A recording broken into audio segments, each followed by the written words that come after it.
Welcome students. तो आइए हम लेके आए हैं आज आपके लिए बीएससी सेकेंड ईयर का स्पेशल पेपर नंबर 2 जूलॉजी है ये।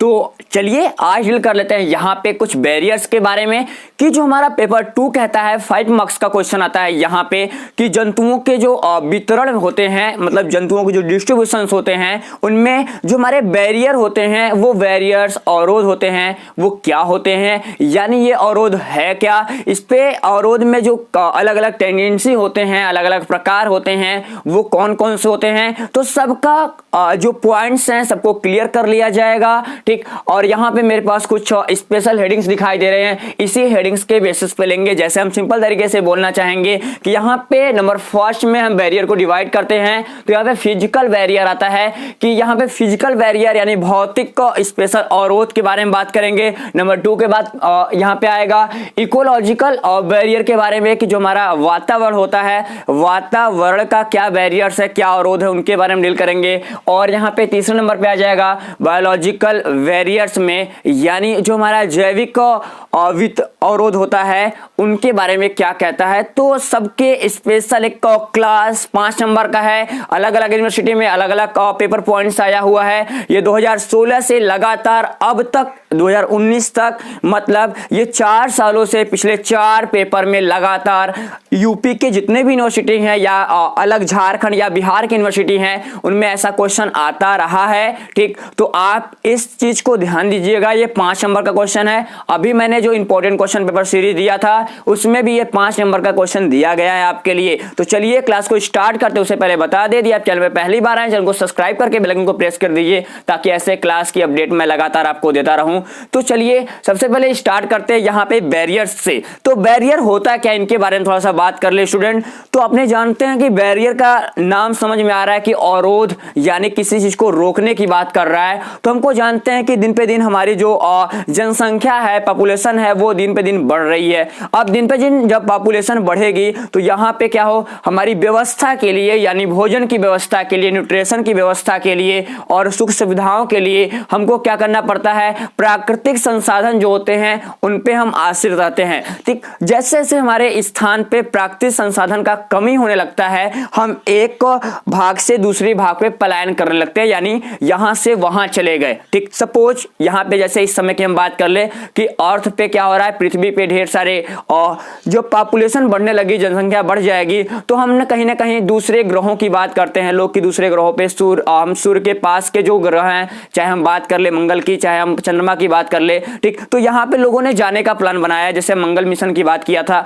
तो लोगों ने कहीं ना कहीं ऐसा डिसाइड किया कि यदि हमारा यहाँ पे प्राकृतिक संसाधन कम हो जाएगा तो हम इस एरिया को छोड़ के दूसरे फेवरेबल कंडीशन पे जाकर भोजन की प्राप्ति करेंगे और अपने अनुकूल परिस्थिति यानी जो अपने फेवरेबल कंडीशंस हैं वहां में उसको हम वहां पे पाकर, जहां पे मिलेगा हमको वहां पे रहकर हम स्पेशल जीवित रहेंगे और जैसे रिप्रोडक्शन जैसे एक्टिविटी करते रहेंगे और वहां पे अपने वंशज, अपने जो पूरी की पूरी फैमिली है, किंगडम है, उसको हम बढ़ाते रहेंगे और स्पेशल ऐसे हम जनसंख्या को ग्रोथ कराते रहेंगे एक जगह से दूसरी जगह जाने पे। बट ऐसा होता क्या है स्टूडेंट, जब हम एक जगह से दूसरी जगह जाते हैं तो वहां पे अलग अलग वेरियर्स काम करते हैं, अलग अलग अवरोध उत्पन्न होते हैं जो हमें वहां पे सरवाइव करने के लिए कहीं ना कहीं रोकते हैं। जो स्पेशल फैक्टर रोकता है हम उन्हीं को वेरियर कहते हैं। क्या कहते हैं, जो स्पेशल फैक्टर रोकता है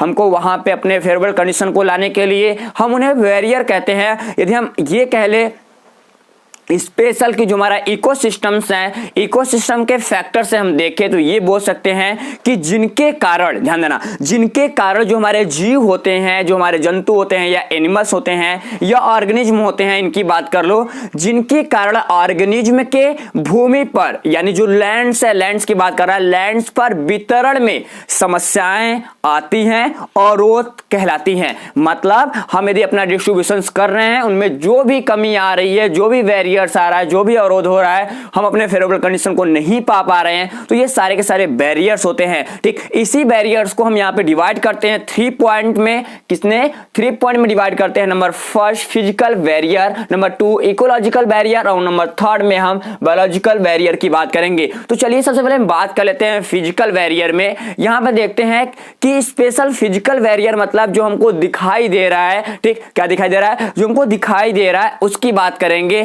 कि ये पूरी की पूरी नेचुरल होती है। जितने भी नेचुरल बैरियर्स होते हैं वो सबको हम यहाँ पे फिजिकल बैरियर के फॉर्म में रखते हैं। क्या करते हैं? फिजिकल बैरियर के फॉर्म में रखते हैं। तो यहाँ पे जो फिजिकल बैरियर है वो छोटे छोटे 4 मतलब 4 सब पार्ट में डिवाइड हुआ है। तो नंबर फर्स्ट यहां से आप देख पा रहे होंगे, नंबर फर्स्ट है टोपोग्राफिकल बैरियर। यहां पे हमने बैरियर लिखा नहीं, बट आप इसको बैरियर यहां पे लिख सकते हैं। ठीक, ये क्या है? टोपोग्राफिकल बैरियर्स है। तो टोपोग्राफिकल जो बैरियर्स है इसको हम हिंदी में कहते हैं स्थलाकृत अवरोध। मतलब एक स्थान से जब हम दूसरे स्थान पे जाते हैं, जो स्थान परिवर्तन होता है उसके साथ स्पेशल कुछ ना कुछ बैरियर उत्पन्न होते हैं। ऐसे कह सकते हो कि जो स्पेशल हमारे पास टोपोग्राफिकल जो बैरियर्स होते हैं वो उनका मुख्य रूप से ये क्या करते हैं? स्थान पर पाए जाते हैं जहां पे हम रहते हैं। उस स्थान के जो जीव होते हैं, जीवों के वितरण में ये अवरोध उत्पन्न करते हैं। एकदम सिंपल तरीके से बात कर ले, जितने भी हिमालय और यूरोप हैं, ध्यान देना, जितने भी हिमालय और यूरोप होते हैं वहां पे स्पेशल जितने भी पर्वत हैं, इसके द्वारा हमको एक उत्तम उदाहरण ले सकते हैं। मतलब जो हमारे पर्वत हैं यूरोप के और हिमालय के, उनके द्वारा हम एक स्पेशल एग्जाम्पल ले सकते हैं और ये बता सकते हैं कि भूमि के 2 भौगोलिक क्षेत्र को डिवाइड करता है। क्या करता है? 2 भौगोलिक क्षेत्र को डिवाइड करता है। अब जिसमें क्या होता है? स्पेशल उत्तर की तरफ क्या होता है? जैसे हम अपनी इंडिया की बात कर ले, उत्तर की तरफ बर्फीली चोटियां होती है। क्या होती है? बर्फीली चोटियां होती है, जहां पर स्पेशली और जो हमारे जितने भी ऑर्गेनिज्म पाए जाते हैं, जैसे हम बात कर ले गिब्बन की, कैसे गिब्बन की बात कर ले, ऑक्सिनी है, इनकी बात कर ले, ये सारा का सारा उधर मिलते हैं। किधर? उत्तरी तरफ। ठीक, अब बात करें हम दक्षिणी भाग की तरफ कर ले कि दक्षिणी भाग तरफ क्या है? यहाँ पे ट्रॉपिकल रीजन मिलेगा और जो हमारा मैस्चराइजर स्पेशल मैदान मिलेंगे। ठीक, तो नम भाग मिलता है और ट्रॉपिकल रीजन्स मिलते हैं। और ऐसे भागों में जो हमारा अफ्रीका रीजन है, अफ्रीका में जो हमारे एनिमल्स होते हैं वो हाथी मिलेगी और चीते मिलेंगे और बाघ मिलेगा। तो ऐसे जो कहीं ना कहीं हमारे जो स्थान होते हैं, जो हमारी हिमालय है और यूरोप है, इनको 2 पार्ट में हम डिवाइड कर देते हैं। जो उत्तर की तरफ होता है उधर थोड़े ठंडे प्रदेश होते हैं और जो स्पेशल दक्षिण की तरफ होता है वो हमारे गर्म प्रदेश होते हैं। ऐसा आपने देखा होगा। तो ऐसे स्पेशल बैरियर कहीं ना कहीं जो हिमालय है वो एक बैरियर की तरह काम करता है कि उधर वाले एनिमल उधर रहेंगे और इधर वाले एनिमल इधर रहेंगे, दोनों एक जगह नहीं रह सकते। ऐसा यदि रहेंगे तो वो अपने आप को फेवरेबल कंडीशन और सही तरीके से नहीं दे पाएंगे। अब बात करते हैं नंबर 2 की। नंबर 2 में क्या आ रहा है स्टूडेंट? यहाँ पे वाटर, ध्यान देना, यहाँ पे वाटर बॉडीज की बात कर रहा है, water bodies and land mass की बात कर रहा है। मतलब हिंदी में ये कह सकते हो कि जल तथा जो स्थल के बड़े भाग है वो भी कहीं ना कहीं बैरियर की तरह काम करते हैं और बैरियर के रूप में काम करते हैं। ऐसा देखते हैं कि मुख्य रूप से न उड़ने वाले, यदि हम बात कर ले कि जो हमारे नहीं उड़ने वाले एनिमल्स हैं, जो फ्लाई नहीं करते, वो धीरे धीरे रेंगते हैं, बात करें उनके, तो वो स्थल पे रहते हैं। कैसे रहते हैं? स्थल पे, लैंड्स पे रहने वाले हैं। और ऐसे जंतुओं के वितरण में, ठीक, क्या होते हैं? ऐसे जंतुओं के जो डिस्ट्रीब्यूशन होते हैं, एनिमल के डिस्ट्रीब्यूशन होते हैं, वो जलीय भाग, क्या होता है? जलीय भाग मुख्य रूप से अवरोध उत्पन्न करता है। मतलब जो हमारे वाटर बॉडीज होते हैं वो हमारे स्पेशल, जैसे एक नदी हो गया, नदी के इस किनारे हमारे एनिमल रहते हैं, नदी के उस किनारे एनिमल रहते हो, तो इस किनारे वाला एनिमल कभी भी यदि उसको चलने आता है, उड़ने नहीं आता, तो एक नदी को क्रॉस करके उस तरफ नहीं जाया जा सकता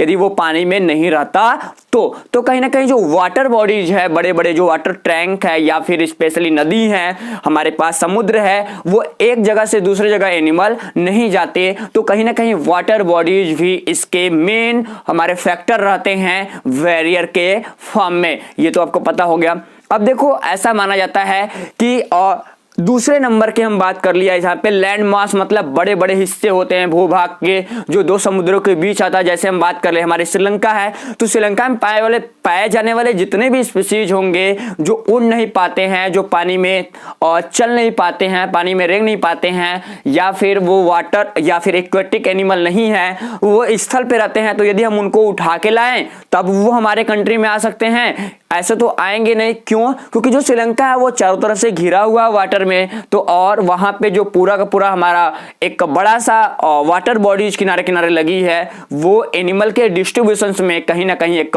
बाधाएं, एक बैरियर उत्पन्न करती हैं। वहीं बात करें नंबर थर्ड की, तो नंबर थर्ड में यहाँ पे क्या आ रहा है कि लॉक ऑफ यहाँ पे सैलिनिटी की बात कर रहा है। तो सैलिनिटी की बात करें तो कि सिंपल तरीके से एक सिंपल तरीका ये बताना चाह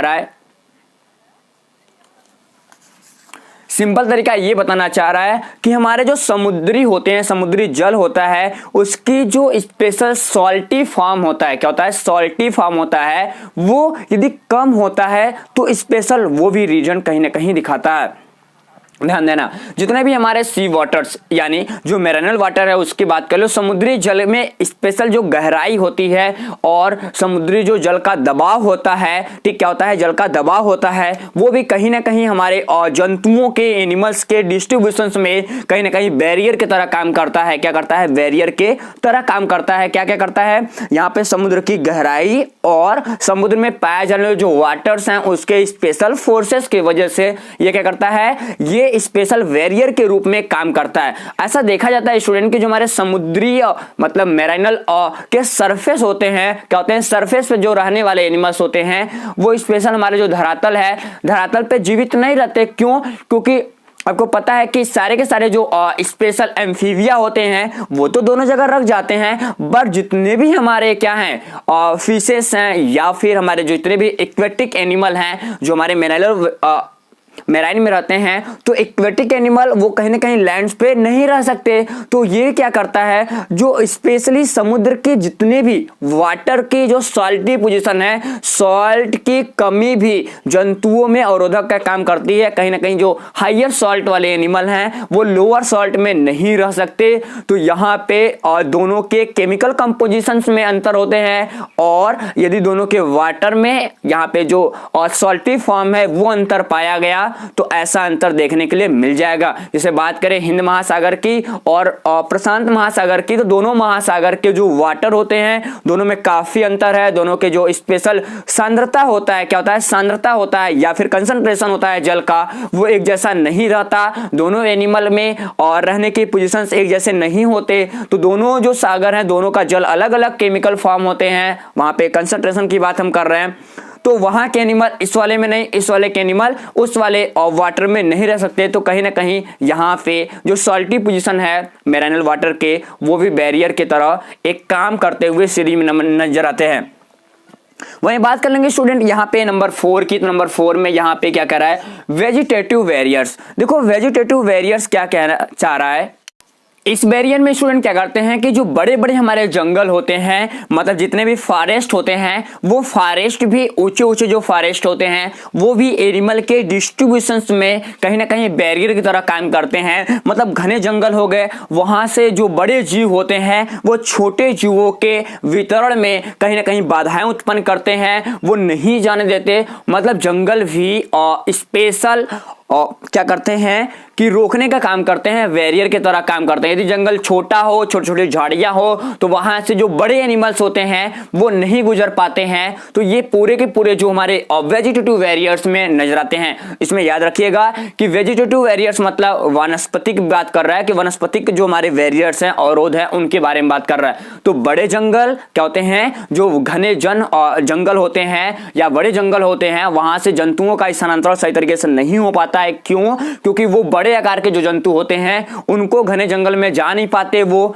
या फिर जाते भी हैं तो वहां पे जितने भी छोटे छोटे हमारे एनिमल्स होते हैं वो बड़े एनिमल उनको सही तरीके से नहीं जाने देते, वो अपने आप को वहां पे सर्वाइव नहीं कर पाते। तो वो पूरा का पूरा जो एरिया है वो कहीं ना कहीं उनके लिए नुकसानदायक होता है, वो सही तरीके से सुरक्षा नहीं प्रदान कर सकता है। और यदि वो जा रहे हैं, उनका न्यूट्रिशन मटेरियल रास्ते में बड़ा सा जंगल मिल गया, वो एक जंगल मतलब इधर से निकले और उस पार तक जाते जाते उनका न्यूट्रिशन पॉइंट खत्म हो गया, तो वो पूरा का पूरा जो हमारे न्यूट्रिशन मटेरियल है वो लेके तो जाएंगे नहीं। हो सकता है बीच में उनके खाने के लिए ना मिले तो उनको फेवरेबल कंडीशन नहीं मिलता, तो अपनी बॉडी को उसी जगह लॉस कर देंगे। यदि बात करें सिंपल तरीके से तो ऐसा देखा जाता है कि कई वर्ष पहले की बात करते हैं, ठीक, कई वर्ष पहले की बात करते हैं। यहाँ पे ये देखते हैं कि जो धीरे धीरे हमारा जो इयोसीन पीरियड था, क्या था, इयोसीन पीरियड में सभी के सभी जो प्राइमेट्स थे वो जंगलों से विलुप्त हो चुके हैं, क्योंकि रीजन यही था क्योंकि वो फेवरेबल कंडीशंस नहीं ला पाए थे अपने वहां पे सरवाइव करने के लिए, ठीक, ऐसा देखा गया था। और बात करें उत्तरी पश्चिमी अमेरिका की, कि उत्तरी पश्चिमी अमेरिका में कई वर्षों तक जो हमारे इयोसीन पीरियड था वहां पे प्राइमेट्स मिलते थे, बट धीरे धीरे वहां पे नहीं मिलने लगे। हमने बताया अभी वो सिंपल रीजन यही रहा कि बड़ी बड़ी पहाड़ियां रही, क्या थी, बड़ी बड़ी पहाड़ियां रही, वो पहाड़ियों में अपने न्यूट्रिशन मटेरियल को नहीं खोज पाए और जाते जाते दम घुट गया उनका।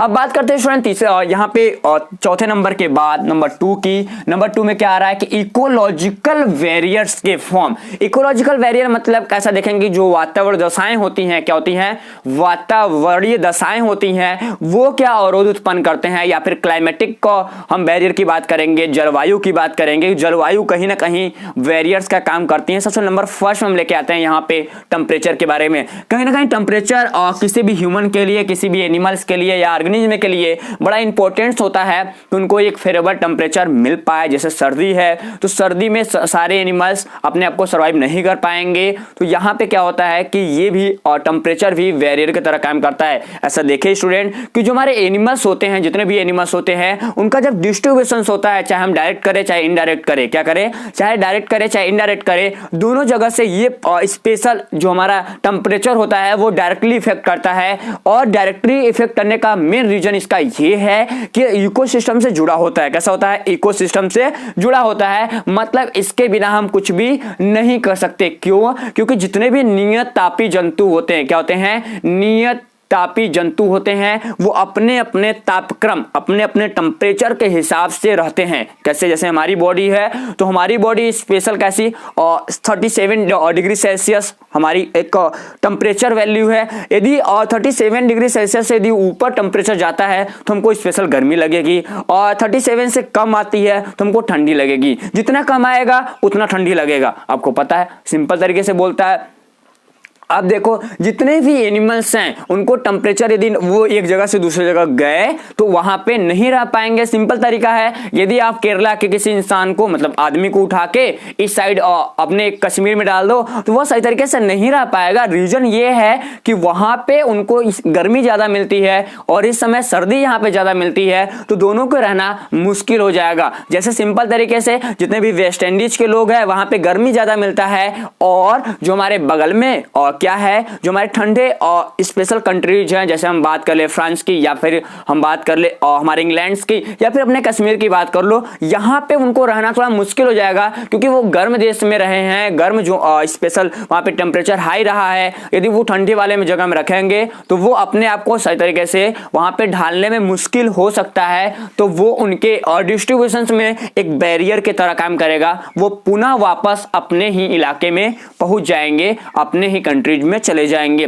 वहीं बात करेंगे नंबर 2 की। नंबर 2 में यहाँ पे मॉइस्चराइज की बात कर रहा है, तो मॉइस्चराइज की बात करें यहाँ पे स्टूडेंट तो ये नमी की बात करता है कि नमी की कमी के वजह से जो हमारे मरुस्थलीय परिस्थिति होती है, क्या होती है, मरुस्थलीय कहीं ना कहीं परिस्थितियां उत्पन्न हो जाती है। जैसे हम बात करें थार का मरुस्थल, सहारा का मरुस्थल, ये सारे के सारे जो मरुस्थलीय जीव होते हैं वो भी हम उनको जलीय जीव के जैसे नहीं रख सकते, इक्वेटिक के जैसे नहीं रख सकते, ना ही हमको लैंड्स पर रख सकते हैं। क्यों, क्योंकि हम जानते हैं कि जहां पे नमी है, जहां पे जल संचय होता है वहां पे तो काफी अच्छा है, मतलब अच्छा है, क्यों? क्योंकि उनको सुरक्षा मिल पा रहा है। बट उनकी जो त्वचा होती है, हमारी जो त्वचा होती है वो काफी कमजोर होती है। बट जहां पे नमी होता है वहां पे त्वचा काफी अच्छी होती है, बट जहां पे नमी नहीं है वहां पे त्वचा सूखने लगती है। तो ऐसे कंडीशंस में क्या होते हैं, ऐसे कंडीशंस में हमारे जो बॉडी में पाए जाने वाटर हैं वो कहीं ना कहीं पूरे बाहर